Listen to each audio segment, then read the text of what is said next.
Hi Pisces, hi Aries. This is your Pisces loves Aries relationship reading. This is the first of the Pisces relationship reading. So next we're going to match Pisces with Taurus, and then we'll match Pisces with Gemini, and we'll go down the line. After we're done the Pisces round of relationship readings, we will go back to Aries, and then we'll match Aries with each one of the signs and so on. So hit subscribe so that you can always be notified when the relationship videos come out. I also do general readings for each sign. So with that being said, hit like, hit subscribe, and let's get right to it. So Pisces, Aries, pre-shuffle pop-outs, we have the Six of Pentacles and the Nine of Pentacles. So one of you is like acting single-minded right now, okay? Even if you're in a relationship, you're just acting single. Or you are actually single because you guys aren't actually together because one of you is not wanting to commit. So somebody has a single mindset, and with the Six of Pentacles, they expect you to be grateful for whatever crumbs they are willing to give you, okay? But then we do have the Queen of Wands, so that makes me feel like they are definitely capable of doing some healing and doing some personal growth to get themselves past this point, because I feel like they're doing it out of a place of being hurt and trying to protect themselves, okay? So your partner or you obviously always flip these whatever way it applies and works for you. But your partner is the Six of Swords. So your partner is moving to calmer waters, or at least wanting to. And wherever they're going, they're not alone. They have other people in the boat with them. Maybe you guys have a child together, not everybody. But they want to move to calmer waters with you, okay? They're not leaving by themselves. They want to get to a better place, but they want to do it with you, okay? And with the Queen of Pentacles, so they are going to take care of business. They want to. So they're either already in the process of taking care of business, or they're trying to get in the right mindset so that they can take care of business. So how they're going to do that is like they're going to take small steps that make a big difference. They need to take care of themselves first, because they do have some healing that they need to do. And all of us, we all need to take care of ourselves first. We all need to make sure that we're good so that we can give our best versions of ourselves to the people that we love, right? So we can be there better for other people when we're taking care of ourselves. And like that's kind of like what they're doing right now, or that's what they have to do before they can be good for you, okay? So the bad part of them is like they are caring way too much about their public image. They're caring way too much what people think. I think they don't want to settle down, or they don't want to commit, or they don't want to give you what they need to be giving you. They're not doing what they need to be doing because they don't want to look like whipped, right? Like how immature. But maybe they have a reputation as a player and they want to like upkeep that reputation, or they don't want their friends like teasing them. That they're whipped, basically.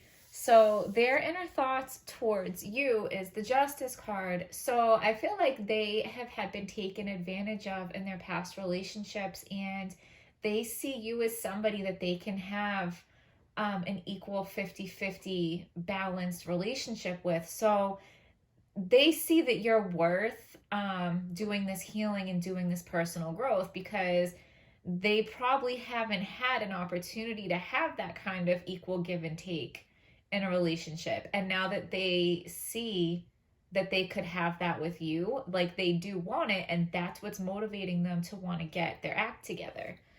But your inner thoughts towards them is you just feel like they're immature. You feel like they're a flip-flopper, and you are not impressed with the offer, with what they have to offer.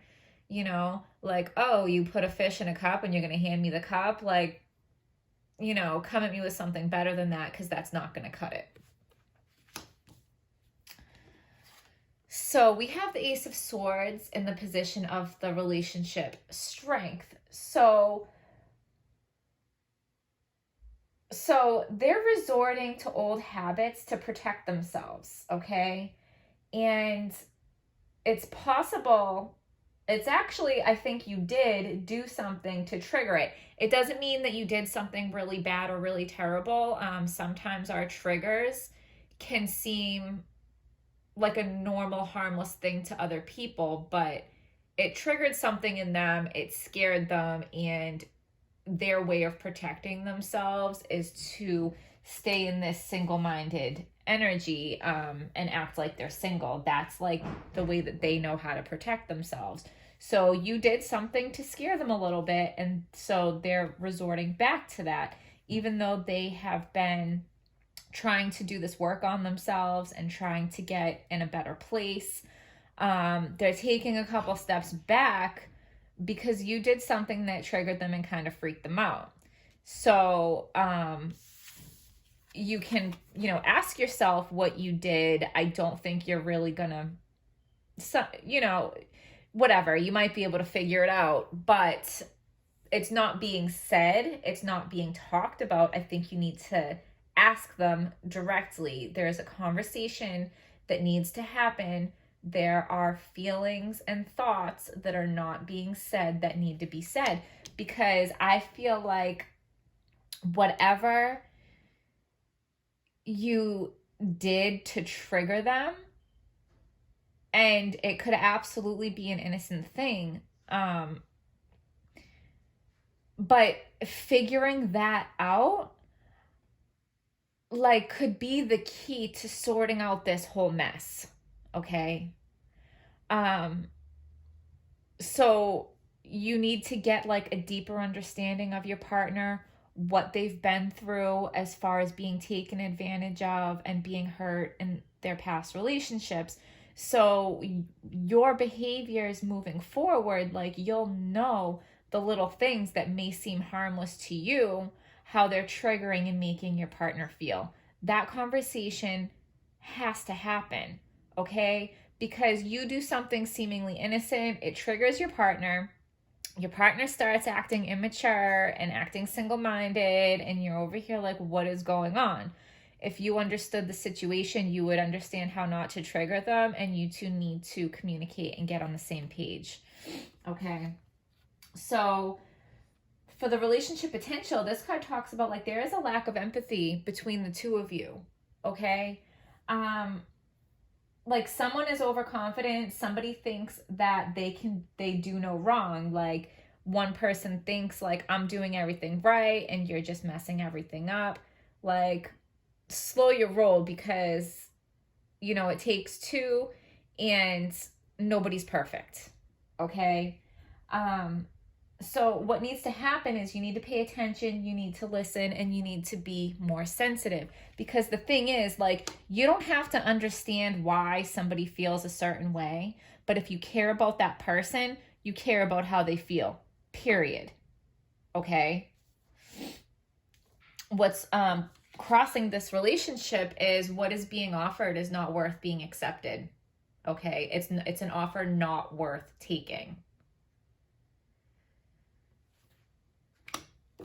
And so the outcome is the Five of Cups. There's like 3 spilled cups, but there's still 2 cups behind that are not spilled. So there's going to be failed attempts at trying to sort this situation out. But there are still more chances. Like, you haven't used up all your chances. You haven't spilled all your cups yet. So there is still hope, okay? There is still hope. So we're going to go right to the tea leaf and see what we get here. There's still hope, and you guys have to communicate. You have to care how the other one feels. That's a lot of cards. I'm just going to take them anyway because of the way that they popped out. But guaranteed success. New opportunities, possibilities, and paths opening up. November. Warning of a problem, either now or in the near future.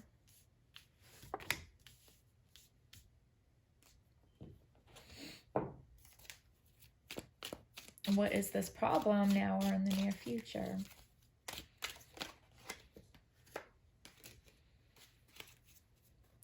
Well, where the card is, it's pointing at the High Priestess, and the High Priestess is not talking, okay? The problem is the not talking. It's just kind of confirming there needs to be communication. There needs to be some sensitivity, okay? That's the problem. And the guaranteed success, I think it's guaranteed if you put in the work. I don't think you can just sit back and not fix anything and get your success. I think the guaranteed success is if you have these hard conversations, if you admit that maybe everything that you're doing is not perfect, and you take some sensitivity towards your partner, whether you understand what they're feeling or not. You don't have to understand it to care. You don't have to understand it to be there for them.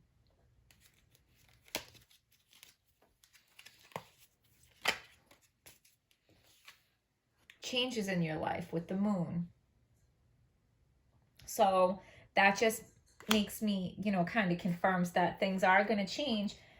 This person that is being immature and single-minded is working on personal growth. They are going to take steps in the right direction, okay? And the way that this person has to do it is by healing themselves first. The other partner, okay, has to open up an honest dialogue to figure out what they're doing to inadvertently, like not on purpose, trigger their partner. Okay? Like if they're trying to do all this self-work to heal and get better for you, why don't you go to your partner and be like, I love you. How can I help you? Tell me how I can help. Okay?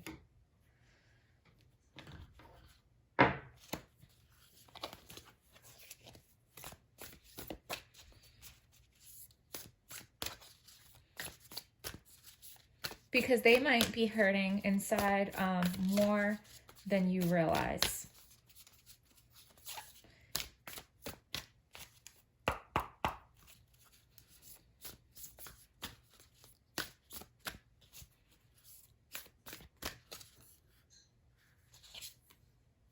It's time to take action, new moon in Aries. Yeah, it's time to take action. Go talk to your partner, show them some compassion, and say, how can I help? How can I help you help yourself?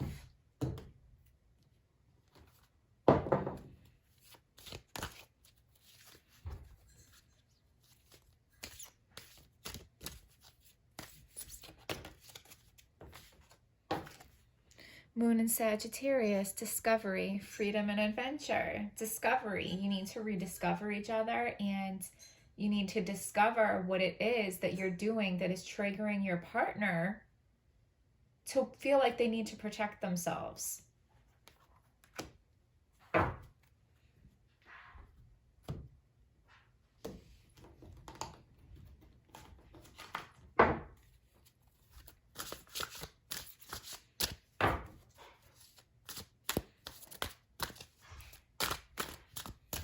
I definitely feel like there's the potential for a very passionate reconciliation here.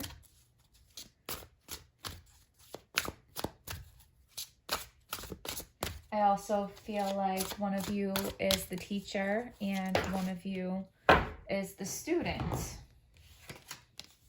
So being distracted and failing to see a magical opportunity, taking someone or something for granted, discontentment with life.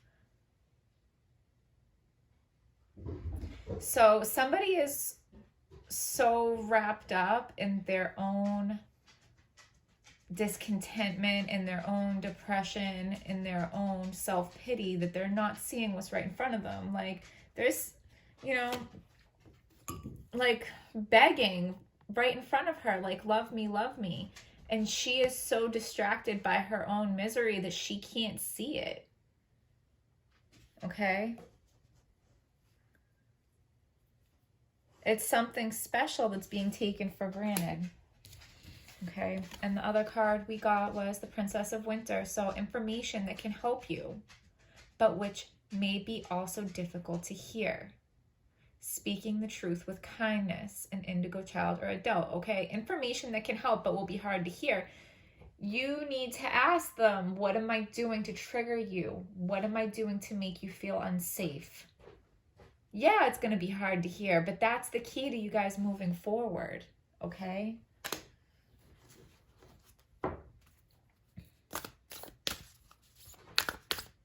Like, you view them as just acting really immature and selfish, but the more this reading has gone on, I don't think they're being immature and selfish. I think they've been through a lot in their past relationships, and they see that it can be different with you, but they are still affected by what they've gone through in the past, and aren't we all?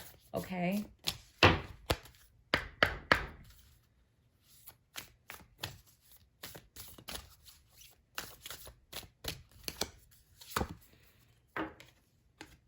Keepers of the earth, you are not alone.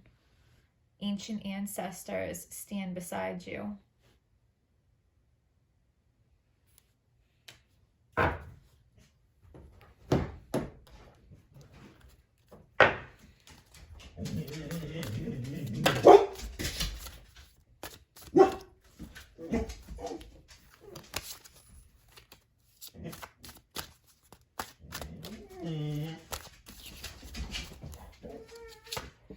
So, turning point, preparation, gathering.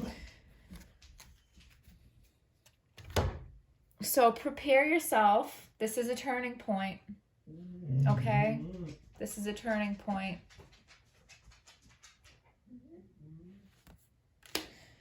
So, Pisces and Aries, I hope you guys found this video helpful. Please, please, please hit like, hit subscribe, leave me a comment, tell me your story, and I'll see you guys next time.